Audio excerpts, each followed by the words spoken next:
موعد مباراة المغرب ونيجيريا في نصف نهائي كأس إفريقيا 2025 والقنوات الناقلة لهذه المباراة. تتجه الأنظار إلى المواجهة القوية التي ستجمع بين المنتخب الوطني المغربي والمنتخب النيجيري في الدور نصف نهائي من كأس إفريقيا 2025 التي ستقام يوم 18 يناير 2026. تعرفوا على موعد مباراة المغرب ونيجيريا والقنوات الناقلة.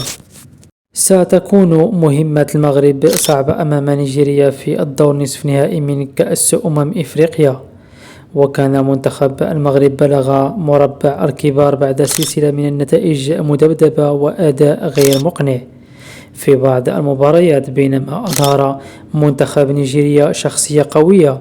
وستقام مباراة المغرب ونيجيريا في الدور نصف نهائي من كأس إفريقيا 2025 على ملعب الأمير مولاي عبد الله بالرباط يوم الأربعاء على الساعة 9 مساء بتوقيت المغرب، وعلى الساعة 10 مساء بتوقيت لبنان ومصر، وعلى الساعة 11 بتوقيت السعودية وقطر، وعلى الساعة 12 بتوقيت الإمارات. بالتوفيق للمنتخب الوطني المغربي.